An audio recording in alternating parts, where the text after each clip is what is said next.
It's amazing how many people say they eat healthy but have health problems. We've already established that vegan does not mean healthy. Bread, imitation meat, fake cheese, vegan pizza, and cereal are not healthy. They say they use my cookbook, but they only made the cookies and the cheesecake and the Pop-Tarts and the chocolate cake and all the sweet stuff that are just supposed to be an occasional treat. And they didn't listen to the part where I said, if you have a serious health problem, then no sugar at all. They say they stay away from sugar, but maple syrup is sugar. Orange juice is a form of sugar. It doesn't matter if it's fructose, maltose, sucrose, galactose, dextrose, it's all a form of sugar. And sugar is a universal fuel source for anything inside you that's alive, good or bad. If you feel tired after eating or drinking something, then that's a sugar crash, an insulin overload. You've had too much sugar or refined carbs. If you have dark spots on your skin, then you've been doing this for quite some time. Bread, cereal, crackers, cookies, pizza, chocolate, cream cheese, sliced cheese, imitation meat, ice cream, butter, creamy salad dressings, orange juice, apple juice, store-bought smoothies with 19 grams of sugar in it, coffee, soda, beer, spritzers, granola bars, food bars, all kinds of pasta, cream sauces, all natural candy bars, and on and on and on. Coffee has polyphenols that bind medications, herbs, and phytonutrients, rendering them useless to the body. Coffee is high in the tissue irritant and nutrient binder oxalic acid, as in kidney stones.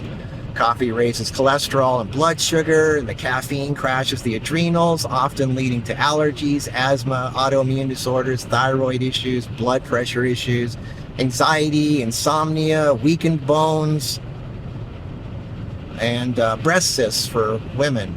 And the tannins in coffee, they kill probiotic gut flora. People don't know this, which increases the absorption of toxins from the colon, since one of the roles of the flora is to break down the various toxins, such as hormone metabolites. The roasting process in coffee produces carcinogenic polycyclic aromatic hydrocarbons and acrylamide. They drink orange juice thinking it's healthy. Pasteurized means it's been boiled to death. There's no vitamin C left and the fiber is taken out. It's basically just a glass of highly concentrated sugar water. They often had antibiotics within the last 5 or 10 years. Antibiotics kill your gut probiotics. It could take years to get it back. But what are they getting back?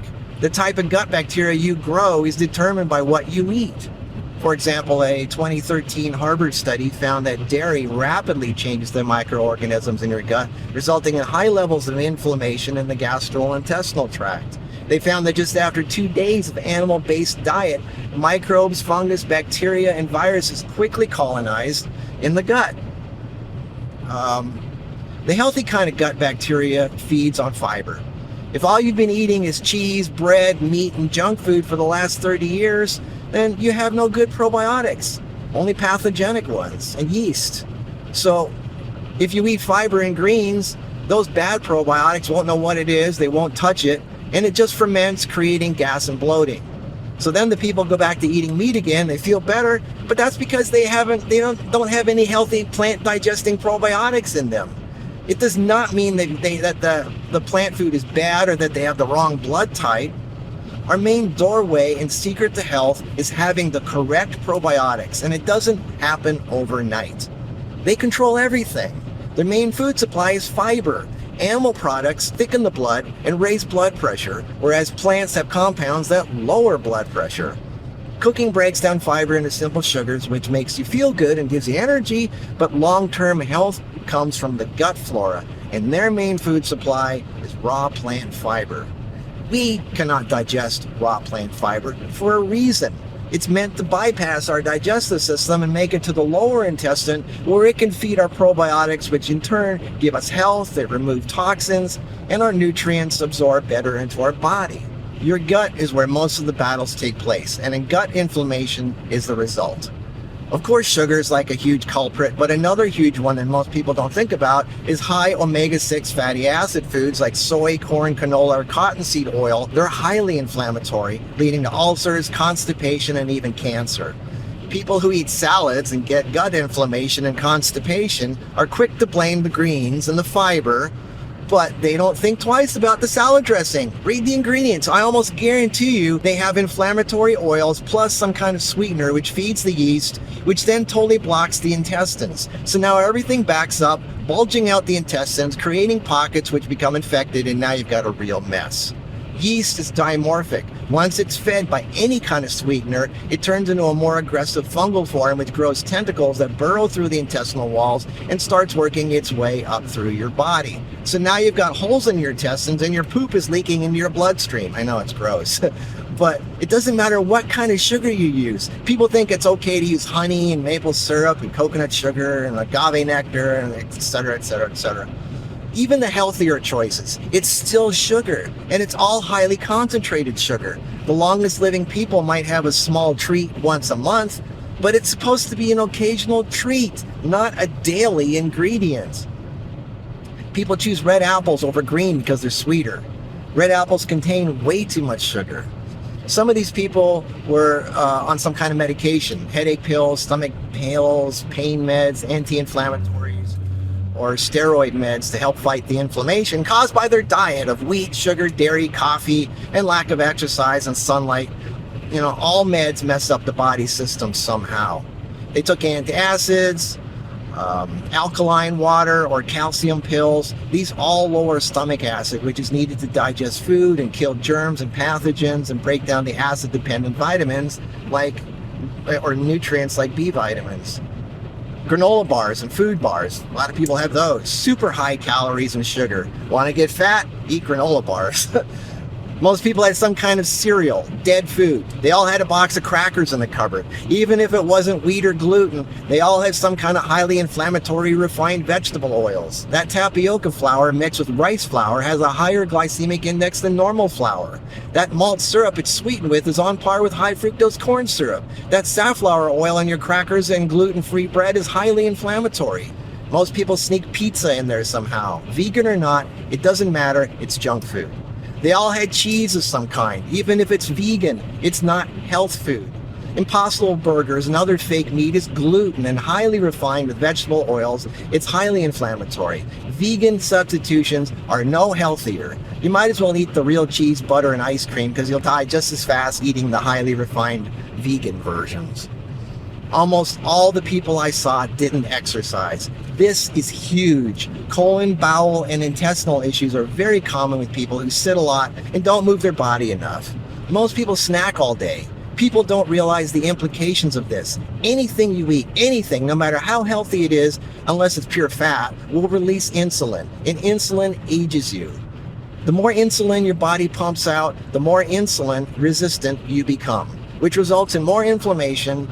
And snacking all day crushes your antioxidants. It wears out your pancreas. It increases cholesterol, triglycerides, which is your blood fats. It increases blood pressure and pressure on the arteries. It retains sodium. It promotes lipogenesis, which is the creation of fat. It blocks lipase, which breaks down fat. So in other words, the moment you start snacking on anything, no matter how healthy, your fat burning stops. Dairy is not only a constipation-causing glue to the human body, it's a strong estrogenic. And estrogen increases insulin and fuels hormone-driven cancers like breast, ovarian, cervical, and prostate. Is that milk, butter, and cheese and creamy salad dressing really worth it? Beer is highly estrogenic, so here we go again with breast, ovarian, and cervical cancer. Alcohol creates fatty liver, which when combined with insulin, destroys protein, which not only results in muscle wasting, but also diabetes, clogged arteries, stroke, and kidney failure. Yes, that also includes that 1 glass of wine per day. Baked beans, for example, filled with all kinds of sugar. Sugar is in almost everything. Almost all restaurant food contains sugar, including soup, salads, salad dressing, sushi, pasta sauce. Salads usually have candied nuts or caramelized crunchy stuff. Remember, if it's baked in an oven, it's dead food. People don't chew their food enough. Chewing food properly releases necessary predigestive enzymes, a big issue with people with digestive issues. They have a salad and pat themselves on the head saying, "See, I'm healthy." Yeah, but you put half a bottle of blue cheese dressing on there, or ranch dressing, or some kind of other white creamy glue.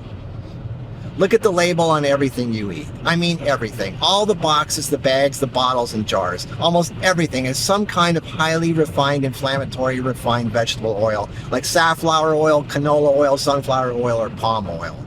Do you want ulcerative colitis? Do you want IBS or Crohn's or autoimmune disease or fibromyalgia or colon cancer or diabetes or lupus or fibroids or hemorrhoids or heart disease?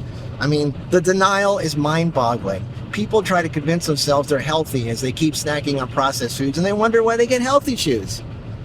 You are in control. You can change your future. Stop being brainwashed by whiny online self-pity groups using paid-for self-interest studies as their proof. If you want results, you need to be strong and stick to something and not cheat.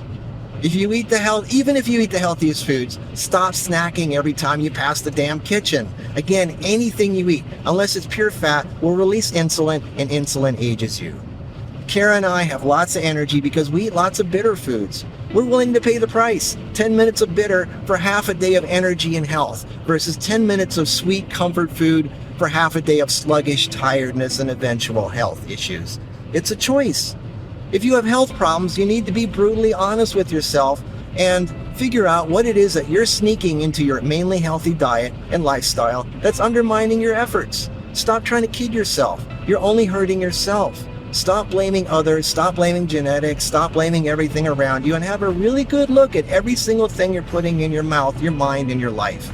People are stubborn and they're just in denial so much. They want the feel-good stuff.